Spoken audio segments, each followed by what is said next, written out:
जय हिंद दोस्तों, मैं डॉक्टर एन डी किरसान। आज हम बात करेंगे तबलीगी जमात पर मुंबई हाई कोर्ट ने जो निर्णय दिया उसके ऊपर।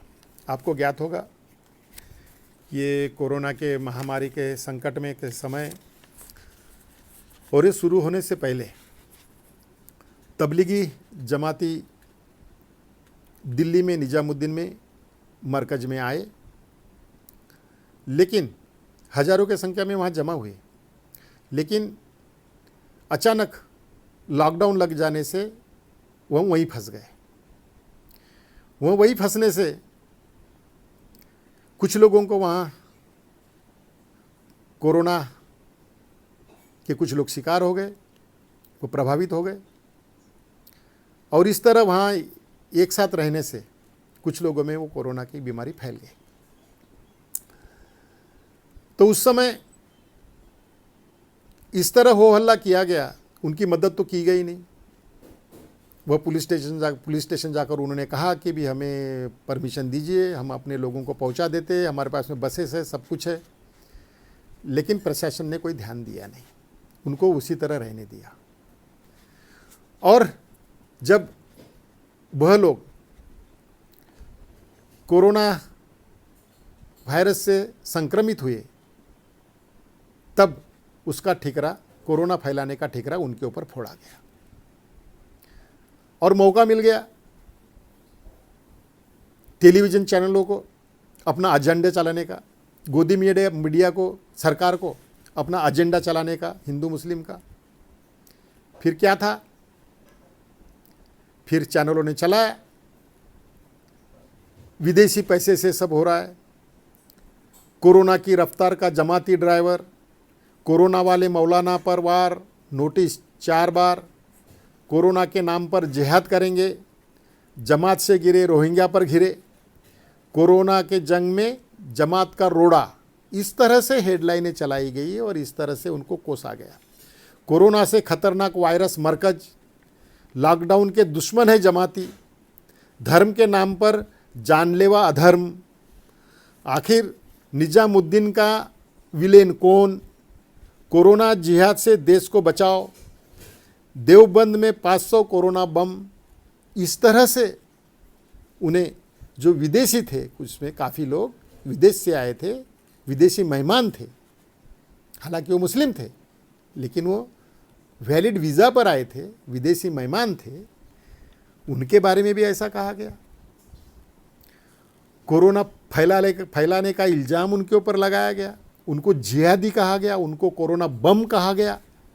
इस तरह से गोदी मीडिया ने अपना एजेंडा उस समय चलाया।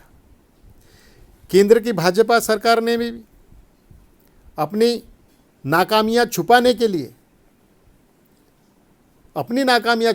लिए जो कोरोना को रोकने में, इस देश में प्रवेश करने में नाकामयाब रही, वह छुपाने के लिए कोरोना वायरस का फैलाव करने का ठिकरा मरकजियों के ऊपर ही उन्होंने फोड़ा। दिल्ली सरकार ने, केंद्र सरकार ने भी, अरविंद केजरीवाल की दिल्ली सरकार ने और केंद्र सरकार ने भी, ये जो मरकजी थे, ये तबलीगी जमाती थे, इनके कोरोना के केसेस का आंकड़ा अलग से बताने का सिस्टम चलाया। अलग से बताया जाता था, जैसे कि इंसान नहीं है, कुछ और है। तो इस तरह मुस्लिमों को अलग करने का काम उस समय पर सरकार ने भी किया और ये गोदी मीडिया ने भी किया। उनके ऊपर एफआईआर दर्ज की गई अनेकों पुलिस स्टेशन में। उसी तरह महाराष्ट्र में भी, अहमदनगर में ये 29 एफआईआर दर्ज की गई थी। ये लोग मरकज में शामिल होने के बाद अहमदनगर गए थे। अहमदनगर जाने के बाद एकदम अचानक लॉकडाउन घोषित हो जाने से वो लोग घबरा गए। होटल बंद हो गए, सब कुछ बंद हो गए, लॉजेस बंद हो गए, तो उनको वहाँ रहने की जगह मिली नहीं। तो उन्होंने सहारा लिया मस्जिद में, मस्जिद का सहारा लिया। तो उनके ऊपर केसेस दाखिल कर दी गई और उनको आरोपी करार दे दिया गया। उनके ऊपर जो केसेस दाखिल किए गए, केसेस दर्ज किए गए, 29 विदेशी लोगों के खिलाफ जमात में शामिल होकर टूरिस्ट वीज़ा की शर्तों का उल्लंघन करने पर महामारी एक्ट, महाराष्ट्र पुलिस एक्ट, आपदा प्रबंधन एक्ट, आईपीसी की कई धाराओं और प्रावधान के तहत केस दर्ज किया गया। फिर उन लोगों को हाई कोर्ट में जाना पड़ा। मुंबई हाई कोर्ट गए। मुंबई हाई कोर्ट ने यह सब चीज़ों का जायजा लेकर जो निर्णय दिया वो इस तरह दिया दोस्तों। दिल्ली के मरकज में आए विदेशी लोगों के खिलाफ प्रिंट और इलेक्ट्रॉनिक मीडिया में प्रोपोगंडा चलाया गया। भारत में फैले कोविड-19 संक्रमण का जिम्मेदार इन मरकजियों को, ये विदेशियों को ही बनाने की कोशिश की गई। तबलीगी जमात को बलि का बकरा बनाया गया। उनके ऊपर जो 29 एफआईआर दाखिल की गई थी 29 लोगों के ऊपर, वो हाई कोर्ट ने रद्द कर दी। कोर्ट ने कहा जब महामारी या विपत्ति आती है तो सरकार बलि का बकरा ढूंढती है और हालात बताते हैं कि इस बात की संभावना है कि इन विदेशियों को बलि का बकरा बनाया गया था। ऊपर कहीं बात और भारत में संक्रमण के लेटेस्ट आंकड़े बताते हैं कि याचिकाकर्ताओं के खिलाफ ऐसी कार्रवाई नहीं की जानी चाहिए थी। ये आंकड़े बता रहे हैं ना। मरकजियों का अगर हाथ रहता उसमें, अगर उन्होंने कोरोना फैलाया रहता तो बहुत पुरानी बात हो गई। फिर अब क्यों कोरोना फैल रहा है? और जिन लोगों ने ऐसे आरोप लगाए थे उनको भी कोरोना हो गया। तो कोर्ट ने वही कहा कि ये जो आंकड़े हैं, जो हालात है और जो ऊपर की बात कही गई है, उससे यह साबित होता है कि सरकार ने उनको बलि का बकरा बनाया। और ये समय विदेशियों के खिलाफ की गई इस कार्रवाई से हुए नुकसान की भरपाई करने का समय है, ऐसा भी कोर्ट ने कहा। कोर्ट ने सरकार को ही नहीं, गोदी मीडिया पर भी टिप्पणी की है। कहा प्रिंट मीडिया और टेलीविजन चैनल भारत में फैले संक्रमण का जिम्मेदार तबलीगी जमातियों को बनाया गया था। इस तरह इन चैनलों द्वारा नफरत फैलाने का काम किया गया। उन्हें बम, जिहादी कहा गया। सांप्रदायिक जहर फैलाने का काम चैनलों ने किया। ये गोदी मीडिया का एजेंडा तो आपने देखा ही होगा। केंद्र की भाजपा सरकार ने भी इस एजेंडे में शामिल होने से कोई कमी नहीं छोड़ी।